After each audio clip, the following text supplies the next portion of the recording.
Hello everyone, welcome to Herritage Park in beautiful Hurricane, Utah. Coming to you today, Friday. Beautiful place here.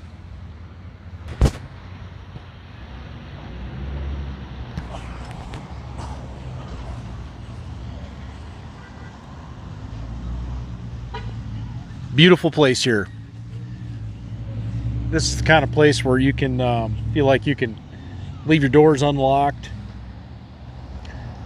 and just enjoy yourself.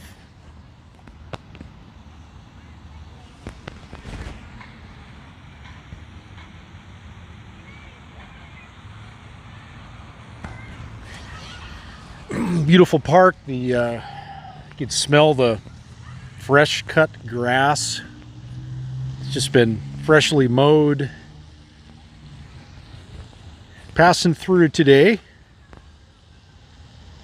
brings back a lot of memories from last year when I was up here. I lived up here in Hurricane and Harrisburg last year for 3 months last summer, and always wanted to, spend a little time in Utah, kind of see what things were like.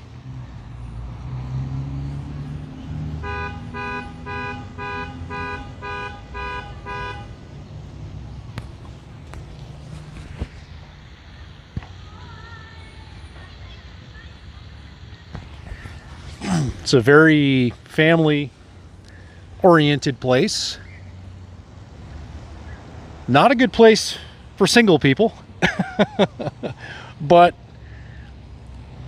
southern Utah is really, really beautiful. It's at a pretty good elevation here. This is like between 4,000 and 5,000 feet. It doesn't get super, super hot in the summertime. Last year when I was up here during the month of July and August, the hottest temperature I saw was about 108. And the average was around 100 degrees, and it felt great. Like it felt like being in a sauna during the high point of the day. And the high point of the day would, it would be somewhere between 3 o'clock and 6 o'clock. And then it would cool down in the evening a little bit. It would generally cool down, into the the low 80s, I think, at night for the cool temperature.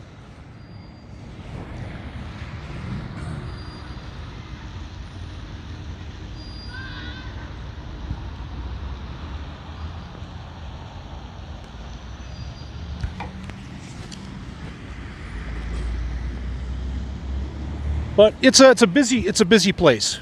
Utah is a busy state, the beehive state. The people run at a pretty fast pace. They like to drive fast. The speed limit is 80 miles per hour on the freeways, and they like to drive fast.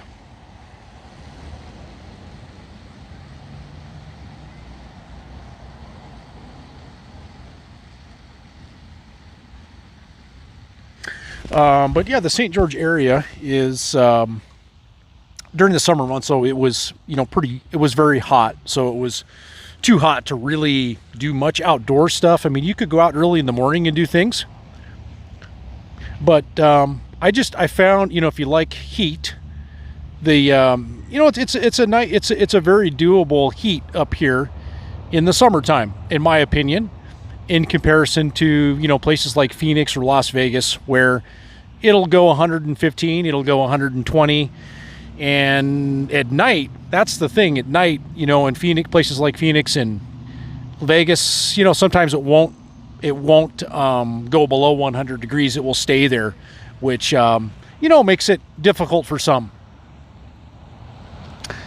And up here in the winter time, they might get a little bit of snow, but talking to the locals, they say it'll be gone, by when the sun comes out, it'll be melted and gone away. But it does get cold up here. It'll get, you know, below freezing up here for a short amount of time in the winter.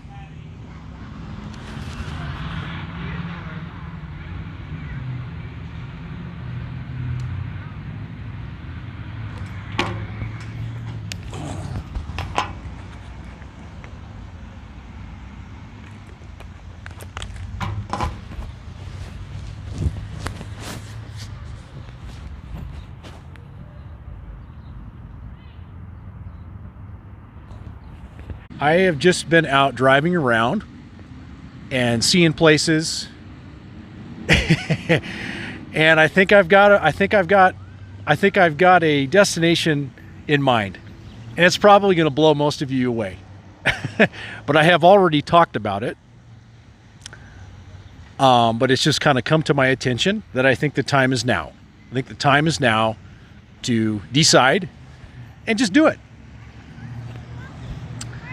I think I might be leaving you hanging here on that note for right now, but I'll come back to it later.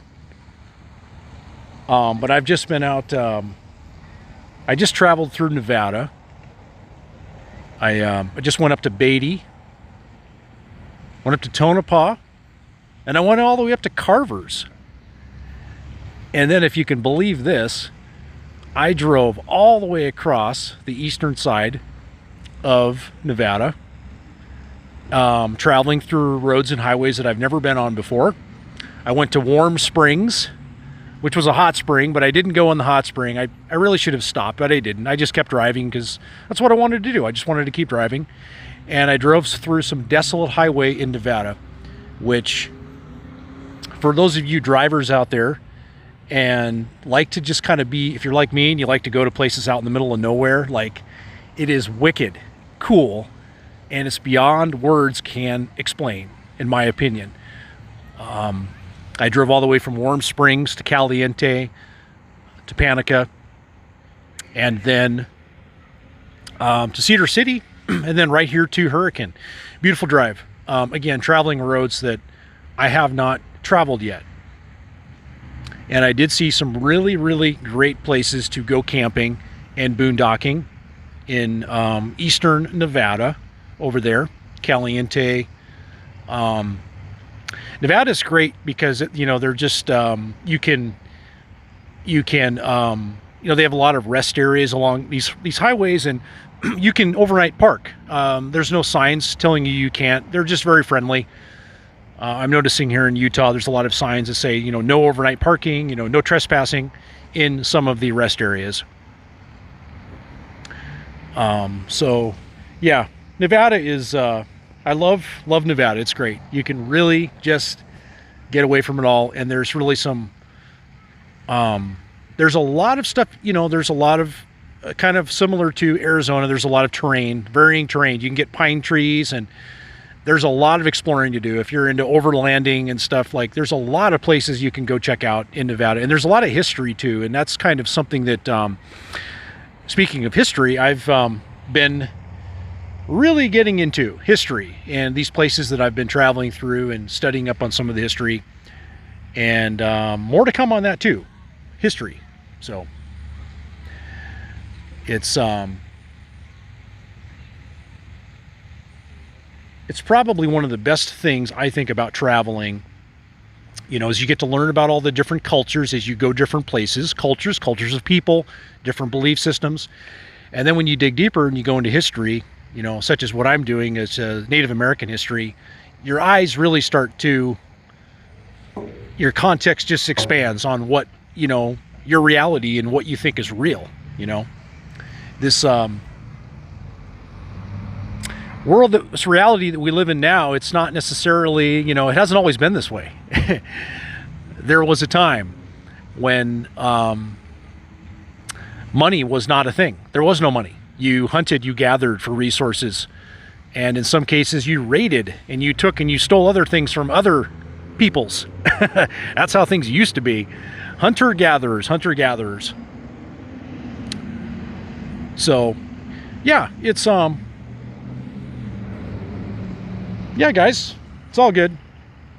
Checking back in. More to come. And I hope you're all having a great day wherever you are in the world. And until next time, thanks for watching.